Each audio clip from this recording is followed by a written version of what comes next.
Disaster relief ಮ್ಯಾನೇಜ್ಮೆಂಟಿಗೆ ಯಾಕಿನ್ನ meeting ಮಾಡಿಲ್ಲ ಅಂತ ಹೇಳಬೇಕು, ಉತ್ತರ ಕೊಡಬೇಕು. ಮತ್ತು ನಮ್ಮ ಪಾಲು ಯಾವಾಗ ಕೊಡ್ತಾರೆ 12,000 ಚಿಲ್ಲರೆ ಕೊಟ್ಟರೆ ಅದನ್ನು ಹೇಳಬೇಕು. ಇಲ್ಲಿ ಬಂದು BJP ಚುನಾವಣೆ ಸಂದರ್ಭದಲ್ಲೇ ಬಂದು ಮತ್ತು ಸುಮ್ಮನೆ ಟೂರಿಸ್ಟಾಗಿ ಹೋಗೋದಿದ್ರೆ ಬಂದು ಹೋಗಲಿ, ಅದಕ್ಕೆ ಬಟ್ ಕರೆಕ್ಟಾಗಿ ರಾಜ್ಯಕ್ಕೆ ಅವ್ರದ್ದು ಏನು ಕೊಡುಗೆ ಇದೆ ಅಂತ ತಿಳಿಸೋದು. ಖಂಡಿತವಾಗಿ ನೋಡಿ, ಹೋದ ಲೋಕಸಭಾ ಚುನಾವಣೆಯಲ್ಲಿ ಅದು ಒಂದೇ ಗೆದ್ದಿದ್ದು ನಾವು. ಆಮೇಲೆ ಇವಾಗ ಅದು ಹೈ ಪ್ರೊಫೈಲ್ ಕಾನ್ಸ್ಟಿಟ್ಯೂಯೆನ್ಸಿ ಇದೆ. 2 ಕಾರಣ, ಒಂದು DK ಸುರೇಶ್ ಅವರು ನಿಂತಿದ್ದಾರೆ, ನಮ್ಮ DK ಶಿವಕುಮಾರ್ ಸಾಹೇಬ್ ಸಹೋದರರು. ಇನ್ನೊಂದು ಡಾಕ್ಟರ್ ಮಂಜುನಾಥ್ ಅವರು ನಿಂತಿದ್ದಾರೆ. ಮಂಜುನಾಥ್ ಅವರು ಯಾವ ಸಿಂಬಲ್ ಮೇಲೆ ನಿಂತಿರೋದು? JDS ಸಿಂಬಲ್ ಮೇಲೆ ಅಲ್ಲ, JDS ಕುಟುಂಬದವರಾಗಿದ್ರು ಕೂಡ BJP ಸಿಂಬಲ್ ಮೇಲೆ ನಿಂತಿದ್ದಾರೆ. ಆದರೆ ಇಬ್ರಿಗೂ ಪ್ರತಿಷ್ಠೆ ಅಲ್ವಾ? BJPಯವರು JDS ಕುಟುಂಬದವ್ರನ್ನ ಕರ್ಕೊಂಡು ಅವ್ರ ಸಿಂಬಲ್ನಲ್ಲಿ ನಿಲ್ಲಿಸಿದ್ದಾರೆ. ಒಂದೇ JDSನವರು ಅವ್ರ ಕುಟುಂಬದವರಿಗೆ ಬೇರೆ ಕಡೆ ಕಳಿಸ್ಬಿಟ್ಟು ಅವ್ರು ನಿಲ್ಲಿಸಿದ್ದಾರೆ, ಅವರಿಗೂ ಪ್ರತಿಷ್ಠೆ. ಮತ್ತು ಆಗಲೇ ಇನ್ನೂ ಒಂದು ಲವ್ ಲೆಟರ್ ಕೂಡ IT ಅವ್ರು ಕಳಿಸಿದ್ದಾರೆ ಶಿವಕುಮಾರ್ ಅವರಿಗೆ. IT ನೋಟಿಸ್ ಬಂದಿದೆ ನಿನ್ನೆ ಅವ್ರಿಗೆ ಕೂಡ. ಸೊ ಇವೆಲ್ಲನೂ ಕೂಡ ನೋಡಿದ್ರೆ ಖಂಡಿತವಾಗಿ ಅದು ಹೈ ಪ್ರೊಫೈಲ್ ಕಾನ್ಸ್ಟಿಟ್ಯೂನ್ಸಿ. ನಾವು ಬಲಿಷ್ಠ ಅಂತಾರೆ, ಆದರೆ ಮೈತ್ರಿ ಮಾಡ್ಕೊಂಡಿದ್ದು ಇವರೇ.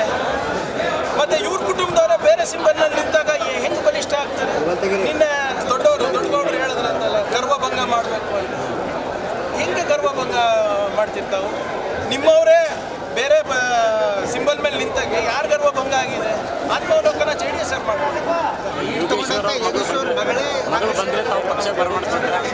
ಏನೋ ಅವ್ರು ಬಂದಿದ್ದಾರೆ, ಅದ್ರ ಬಗ್ಗೆ ನನಗೆ ಗೊತ್ತಿಲ್ಲ. ಬಂದಿದ್ದಾರೆ ಅಂತ ನಾನು ಭಾವಿಸ್ತಾ ಇದ್ದೀನಿ, ಯಾಕಂದರೆ ನಿನ್ನೆ ಸ್ಟೇಟ್ಮೆಂಟ್ ಏನೋ ನೋಡ್ದಂಗಿತ್ತು, ಬಟ್ ಅದು ಸಂಪೂರ್ಣ ಮಾಹಿತಿ ನನಗೆ ಅಲ್ಲ. BJPಗೆ ಮೈತ್ರಿಯಿಂದ ಸಂಪೂರ್ಣ ಬಲ ಬಂದಿದೆ. ಹೀಗಾಗಿ ಈ ಚುನಾವಣೆ ನೋಡಿ, ಮೈತ್ರಿ ಕಂಪ್ಲೀಟ್ ಕಾಂಗ್ರೆಸ್ ಅನ್ನು ಸರ್ವನಾಶ ಮಾಡ್ತೀವಿ ಅಂತ ಯಡಿಯೂರಪ್ಪ ಅವ್ರು ಫಸ್ಟ್ ಈ ಶಿವಮೊಗ್ಗದಲ್ಲಿ ಸರ್ವನಾಶ ಆಗ ಅವ್ರ ಮಗನ ಫ್ಯೂಚರ್ ನೋಡ್ತಾರೆ. ವಿಜೇಂದ್ರ ಬಗ್ಗೆ ಆಗಲೇ ಯಾರು ಹೇಳಿರೋದು? ಯತ್ನಾಳ್ ಅವರು, ಈಶ್ವರಪ್ಪ ಅವರು ಏನಂತ, ಚುನಾವಣೆ ಆದಮೇಲೆ ಕಾಂಗ್ರೆಸ್ ಸರ್ವನಾಶ ಆಗೋದು ಬಿಟ್ಬಿಡಿ, ಇವ್ರೇನು ಹೇಳ್ತಾ ಇದ್ದಾರೆ, ವಿಜೇಂದ್ರ ಅವರೇ ಇರೋದಿಲ್ಲ ಅಧ್ಯಕ್ಷರಾಗಿ ಅಂತ. ಅದು ಗಟ್ಟಿ ಮಾಡ್ಕೊಳ್ಳಿ ಫಸ್ಟ್, ಅವ್ರ ಪಕ್ಷದ ವಿಷಯಗಳು ಗಟ್ಟಿ ಮಾಡ್ಕೊಳ್ಳಿ, ಅದಾದಮೇಲೆ ಮಿಕ್ಕಿದ್ದು. ಇವತ್ತು ಯಾರೂ ಕೂಡ ಯಡಿಯೂರಪ್ಪ ಅವರ ಮಾತು ಕೇಳೋ ಪರಿಸ್ಥಿತಿನಲ್ಲಿಲ್ಲ.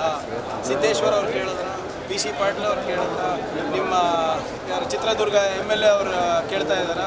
ದಾವಣಗೆರೆನಲ್ಲಿ ನಡೀತಾ ಇದೆಯಾ? ಶಿವಮೊಗ್ಗದಲ್ಲಿ ನಡೀತಾ ಇದೆಯಲ್ರಿ? ವಿಶ್ವನಾಥ್ ಅವ್ರು ಕೇಳ್ತಾ ಇದ್ದಾರಾ?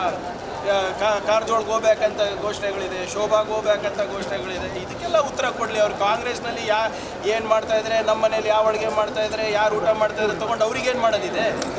ಫಸ್ಟ್ ಅವ್ರದ್ದು ಮನೆಯಲ್ಲಿ ಏನು ನಡೀತಾ ಇದೆ, ಅವರ ಮಗನ ನಾಯಕತ್ವದಲ್ಲಿ ಏನು ನಡೀತಾ ಇದೆ ಅದು ಫಸ್ಟ್ ಹೇಳಬೇಕು. ಸಾಕಾಗಿ ಅದ್ಭುತವಾದಂಥ ರೆಸ್ಪಾನ್ಸ್ ಇದೆ. ತಾವು ನೋಡ್ತಾ ಇದ್ದೀರಾ, ಎಲ್ಲ ಕಡೆಯೂ ಕಾರ್ಯಕರ್ತರಲ್ಲಿ ಹುಮ್ಮಸ್ಸಿದೆ. ಕಳೆದ ಬಾರಿ ನಾವು ಖರ್ಗೆ ಸಾಹೇಬರಿಗೆ ಕಳ್ಕೊಂಡು ನಾವು ಅಭಿವೃದ್ಧಿ ಕಳ್ಕೊಂಡಿದ್ದೀವಿ ಅಂತ ಒಂದು ಮನವರಿಕೆ ಆಗಿದೆ. ಸೊ ಮತ್ತೊಮ್ಮೆ ನಾವು ಕಲಬುರಗಿನಲ್ಲಿ ಪ್ರಗತಿ ಕಾಣಬೇಕು, ಅಭಿವೃದ್ಧಿ ಕಾಣಬೇಕು, ಅದೇ ನಮ್ಮ ಮಂತ್ರ ಆಗಿರಬೇಕು ಅಂತ ಎಲ್ಲ ಕಾರ್ಯಕರ್ತರು ಒಗ್ಗಟ್ಟಾಗಿ ಒಮ್ಮೆ ರಾಧಾಕೃಷ್ಣ ಅವರಿಗೆ ಆರಿಸ್ತಾರೆ ಅಂತ ಪಣ ತೊಟ್ಟು